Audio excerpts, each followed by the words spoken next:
नमस्कार, मैं हूँ रविंद्र जैन और आप देखना शुरू कर चुके हैं सबकी खबर। आज एक ऐसी खबर है जो वाकई मध्य प्रदेश के 9 करोड़ लोगों के लिए चिंता की विषय है। दरअसल मध्य प्रदेश पिछले कुछ वर्षों में पूरी तरह नशे की गिरफ्त में आ गया है और ये जो नशे का कारोबार है, ये नशे की जो आदतें हैं, ये नशे का जो व्यवसाय, ये इतना तेज़ी से फल फूल रहा है कि शायद दूसरा कोई नहीं हो रहा है। और इससे आने वाली पीढ़ी के लिए जो नुकसान है, हमारे जो युवा पीढ़ी के लिए जो नुकसान हो रहा है, वो आने वाला एक बहुत बड़ा काला अध्याय बन सकता है। एक बड़ी खबर यह है कि राष्ट्रीय स्वयंसेवक संघ से जुड़ा हुआ समाचार पत्र समूह स्वदेश ने अब नशे के खिलाफ एक बड़ी मुहिम चलाने की तैयारी की है। मैं लेकर आया हूं आज का दैनिक स्वदेश। दैनिक स्वदेश ने आज जो कुछ छापा है, दैनिक स्वदेश जो कुछ करने जा रहा है, वो मैं तमाम दर्शकों से शेयर करने वाला हूं।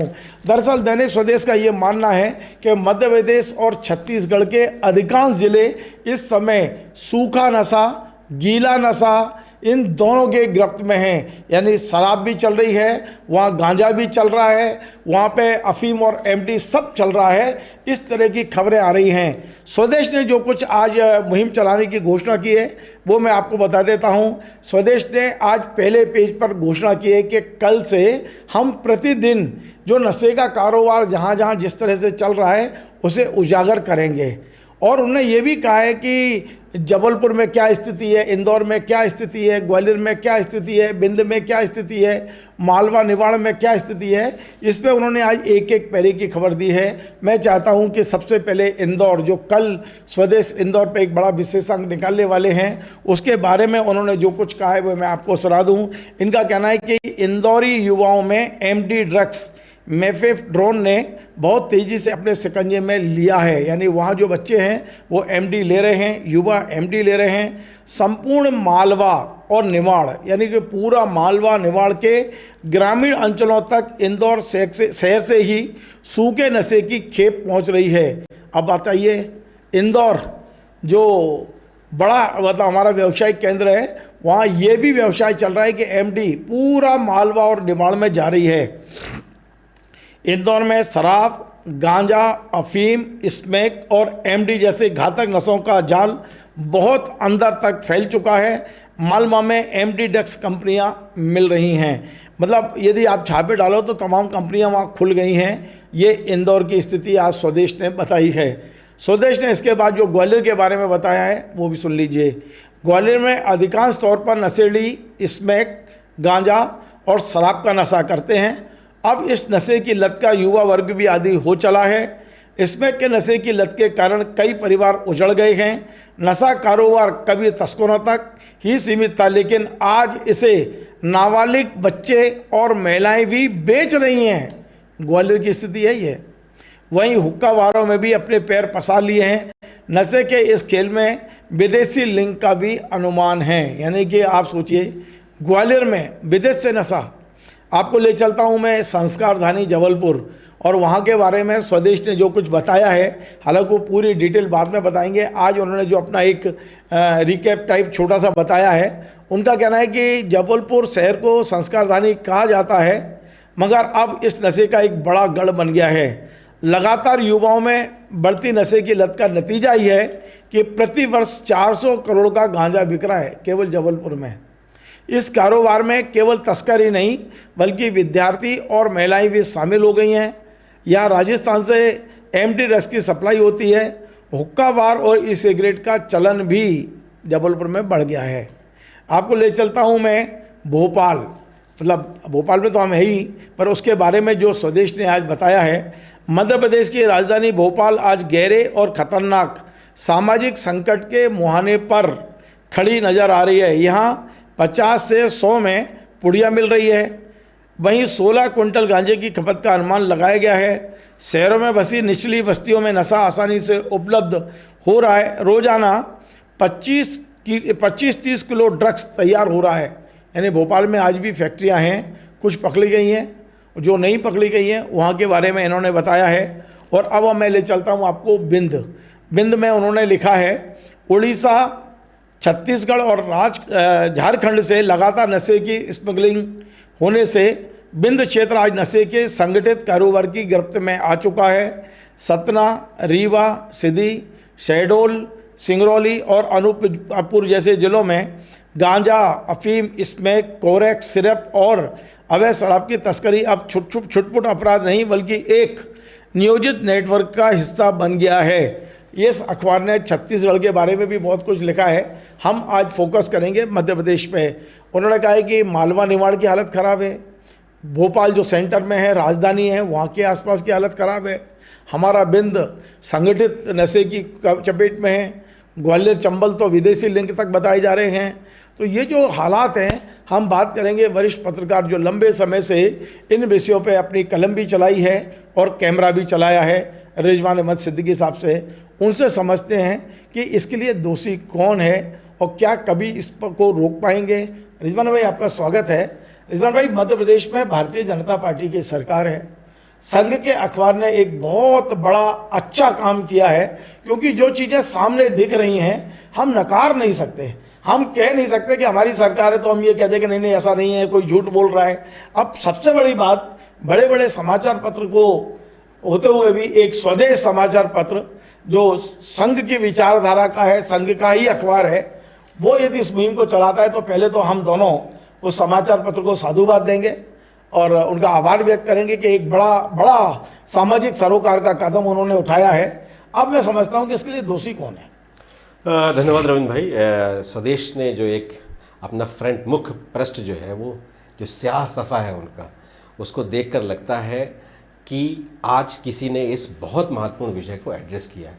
बहुत ज़रूरी है इसको एड्रेस करना और उन्हें उनकी सराहना की जानी चाहिए इस पर। मध्य प्रदेश वाकई धीरे धीरे, मध्य प्रदेश की खास तौर से युवा पीढ़ी गिरफ्त में आती जा रही है नशे के। और ये कोई आज की कहानी नहीं है, ये बहुत पुरानी बात है, जैसा कि आप जिक्र कर रहे थे। लेकिन आप ये कह सकते हैं कि इस समय चरम आ गया है। बिल्कुल बिल्कुल रविंद्र भाई, क्या होता है, कोई भी चीज़ धीरे धीरे धीरे धीरे धीरे आगे बढ़ती है। नशे के दो सबसे बड़े जो दो नुकसान हैं, एक सबसे बड़ा नुकसान है जो हमारी युवा पीढ़ी है, जो हमारा युवा भारत है, वो अक्षम हो जाएगा और कहीं ना कहीं वो अयोग्य होगा, हमारे ऊपर बोझ बनेगा। वो जो आज हमारे लिए एक ऐसी चीज़ है जो हमारे भविष्य, देश के भविष्य को बेहतर बना सकती है, लेकिन वो कल बोझ बन सकती है। और दूसरा, इस नशे के कारोबार से आतंकवादी तक पोषित होते हैं। तो जाहिर है ये विदेशों से कनेक्शन होते हैं, बहुत तरह की चीज़ें होती हैं और इस तरह से बहुत से स्लीपर सेल भी देश में तैयार होते हैं, प्रदेश में तैयार होते हैं। नशा ने गिरफ्त में ले लिया, जैसा कि आप जिक्र कर रहे थे रविंद्र भाई। एक घटना सुनाऊंगा, और जब आप नशे की बात कर रहे थे तो मैं, जब भी नशे की बात आती है तो उस बात को सुन के मेरे रोंगटे खड़े हो जाते हैं। जबलपुर में था, सहारा समय में था उस दौर में मैं, और अचानक मुझे किसी ने ये बात बताया कि वहाँ एक जगह कब्रिस्तान है, वहाँ कुछ लड़के नशे का इंजेक्शन लेते हैं। तो मैंने खबर की सोच से मैं वहाँ गया। उन लड़कों को जब मैंने देखा, वो जो कर रहे थे, वो इंजेक्शन लगा रहे थे, झुके हुए थे। जब मैं और नज़दीक गया तो वो जो कुछ कर रहे थे, वो सोच के और बताने में भी, और आप सुनेंगे तो आपके भी रोंगटे खड़े हो जाएंगे। उन्होंने अचानक मुझे देख लिया, वो बहुत आक्रोशित हो गए। 18 से या 16 से 22 साल के बीच के लड़के रहे होंगे, ज़्यादातर इतनी उम्र रही होगी उनकी, लेकिन उनकी हाल नशे से दिख रहे थे, वो बिल्कुल पस्त थे। वो लड़के गुस्से में आ गए। फिर धीरे धीरे मेरी बात समझी उन्होंने, मेरी बात मानी। और जब मैंने उनसे पूछा कि ये तुम क्यों कर रहे हो, ये क्या कर रहे हो, तो उन्होंने कहा शरीर में बहुत जगह हमने इंजेक्शन लगा लिए हैं और अब वहाँ उसका उतना असर नहीं होता। यही एक संवेदनशील जगह है जहाँ इंजेक्शन लगाने से तत्काल असर होता है। तो आप सोचिए कि एक युवा पीढ़ी इन नशे की लत में किस हद तक गिरफ्त में आ गई है। तो ये बहुत खतरनाक है। ये मैं आपको 2008 की बात बता, रिजवान भाई ये समझने की कोशिश कर रहा हूँ कि संघ के ही संगठन बीजेपी की सरकार है और 20 साल से है, तो इस नशे के कारोबार को बढ़ाने के लिए जिम्मेदार कौन है? जाहिर है पूरा सिस्टम जिम्मेदार होता है ऐसी चीज़ों के लिए। पुलिस जिम्मेदार है, स्थानीय राजनेता जिम्मेदार हैं, स्थानीय कार्यकर्ता जिम्मेदार हैं, और छोटे सी चीज़ों के फ़ायदे के लिए जो इस तरह की चीज़ें धीरे धीरे, ये तो एक तरह सोशल हो गया ना, ये तो समाज में स्वीकारता धीरे धीरे इस तरह की चीज़ें। क्या बगैर विधायक पार्षद इन लोगों संभव नहीं है। तो तो क्या इन विधायकों को समझ में नहीं आ रहा कि हम पूरी पीढ़ी समाप्त कर रहे हैं? वो खुद भी झेलते होंगे, कुछ के बच्चे भी गिरफ्त में आ जाते हैं इस तरह की चीजों में, वो खुद भी झेलते हैं। तो क्यों नहीं आवाज उठाते? विधानसभा में तो कभी आवाज नहीं उठी। वही है। आज मध्य प्रदेश विधानसभा में नशे के कारोबार पर एक बार भी डिस्कशन नहीं हुआ। सबको लाभ चाहिए, सबको समर्थन चाहिए, और इस तरह के जो लोग हैं, जो इस तरह के धंधेबाज हैं, वो धन, धर्म और सब तरह की चीज़ों का फ़ायदा पहुंचाते हैं। तो आप ऐसे लोगों से लाभान्वित होते हैं, इसलिए आप उन्हें इग्नोर करते हैं। लेकिन आपको ये लगता होगा, उन सबसे मैं कहना चाहता हूँ कि आप इग्नोर करेंगे तो ये मुसीबत आपके घर तक पहुंचेगी। जीवन भाई, अभी पिछले दिनों आपने देखा, आप गए भी थे, हमारे मध्य प्रदेश के डीजीपी कैलाश मकबरा साहब बड़े संवेदनशील इस मुद्दे पे हुए और उन्हें 10-12-15 दिन की एक मुहिम चलाई थी नशे के कारोबार के खिलाफ। लेकिन क्या ये 10-15 दिन की मुहिम से ये कुछ फायदा हुआ? रविंद्र भाई, इससे अवार्ड तो मिल सकता है, तालियां बज सकती हैं, तालियां बज सकती हैं, अखबारबाजी हो सकती है, सब कुछ हो सकता है, और आप समझ सकते हैं, आप उसकी गहराई तक जा सकते हैं कि ये क्या चीज़ है। लेकिन इससे ये एक दिन की मुहिम का विषय नहीं है, 15 दिन नहीं चलेगा, रोज चलने ये वाला अभियान चलाने का विषय है कि आप निरंतर। पुलिस का काम थोड़ी है ये सब, ये सबको मिलकर करना पड़ेगा। सामाजिक कल्याण विभाग है ना, अकेले पुलिस की जिम्मेदारी थोड़ी है। सरकार का एक बहुत बड़ा विभाग है सामाजिक कल्याण। इस नशे में सबसे जो मैंने महसूस किया, जो मैंने पाया, जो इस नशे की सबसे बड़ी समस्या ये है कि जब युवा इसकी गिरफ्त में आ जाता है तो परिवार खून के आंसू रोता है, घर के बर्तन तक बेच देता है वो बच्चा नशे के लिए, लेकिन वो उसका इलाज कहाँ कराए? रिहेबिलिटेशन सेंटर नहीं है अभी आदमी मध्य प्रदेश में उस स्तर पर, वो इलाज कहाँ करे अगर वो उस तरह की गिरफ्त में आ जाए? आपको नहीं लगता कि सोशल मीडिया के जरिए, जो एक बहुत प्रभावशाली माध्यम है, उसके जरिए जितना अवेयरनेस होना चाहिए उतना हुई नहीं है इस मुद्दे पे? रविंद्र भाई, वो युवा जानता है कि ये वो घातक चीज़ है, वो खुद जानता है, पढ़ा लिखा है ना, कॉलेज के लड़के, स्कूल के लड़के, लड़के लड़कियाँ, पैसा कहाँ से आता है? ये बहुत से तो खुद ही पुड़िया बेचने लगते हैं, एक दूसरे को सप्लाई करने लगते हैं, पहले खुद उसके गिरफ्त में आते हैं, फिर वो खुद सप्लायर हो जाते हैं। ये एक बड़ी बड़ी चेन है, और ये वो जो नेटवर्किंग होती है पीछे, नेटवर्क मार्केटिंग, ये बिल्कुल नेटवर्क मार्केटिंग जैसा हो गया है, मल्टीपल होता रहता है, मल्टीप्लाई होता रहता है, एक में एक दूसरे में चला जाता है। कुछ 2 अधिकारियों का मैं ज़रूर जिक्र करना चाहूँगा। डीजीपी साहब की तो आपने तारीफ़ की और मैं भी उनकी तारीफ़ करता हूँ, हमने जाके उनको बधाई दी थी इस बात पर, अवार्ड भी मिला है बाकायदा उस पर। तो रविंद्र भाई, इस पूरे मामले में सबसे बड़ी समस्या यही है कि रिहेबिलिटेशन सेंटर होने चाहिए। सामाजिक कल्याण विभाग का एक बहुत बड़ा काम ये भी है, लेकिन वो इस तरह की चीज़ें नहीं हो रही हैं। अगर पुलिस इस तरह के लोगों को गिरफ्तार भी करती है तो पुलिस को अंततः उन्हें छोड़ना पड़ता है। इसलिए छोड़ना पड़ता है कि वो इतने एडिक्ट होते हैं, वो जान चली जाए उनकी, हवालात में ही उनकी जान चली जाए, मर जाए। पुलिस वाले भी डरते हैं। हाँ, डरते हैं, और कई बार उनको खुद पुड़िया मंगा के उन्हें देनी पड़ती है, नहीं तो मर जाएगा। हाँ, क्या करेगा, नहीं उल्टियाँ करता है, दर्द से तड़पता है। तो ये जो असहाय जैसी स्थिति हो गई है, न कानून उस पर शिकंजा कस पा रहा है, न घर वाले उसको रोक पा रहे हैं, घर के बर्तन तक बिक जाते हैं। तो इसको सरकार को एक मुहिम बनानी चाहिए, और अगर सरकार इस पर गंभीर होगी तो प्रदेश बचेगा और देश बचेगा। चलिए, बहुत बहुत धन्यवाद।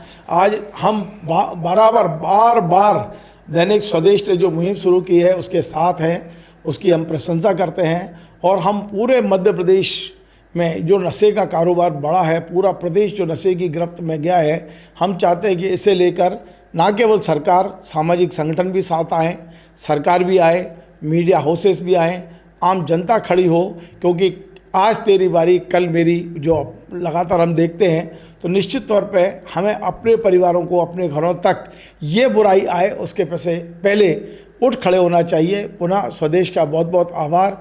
कल से स्वदेश जो कुछ भी मुहिम चलाने वाला है उसे देखिए, समझिए कि कहाँ क्या हो रहा है, और उसके बाद में जो उचित लगे वो समाज को बचाने के लिए हम सबको लिखना चाहिए। नमस्कार। Join the next be the best, Bundelkhand का सबसे विशाल और आधुनिक विश्वविद्यालय ज्ञानवीर यूनिवर्सिटी। ये सिर्फ एक यूनिवर्सिटी नहीं, ये है आपके सपनों का लॉन्च पैड। यहाँ मिले आपको smart classrooms, modern campus, updated labs और एक्सपीरियंस्ड फैकल्टी। हर स्टूडेंट को मिलता है कॉन्फिडेंस, ग्रोथ और एक ब्राइट करियर का प्रॉमिस। नए सेशन के लिए एडमिशन ओपन है, तो इंतजार कैसा? आज ही कांटेक्ट कीजिए।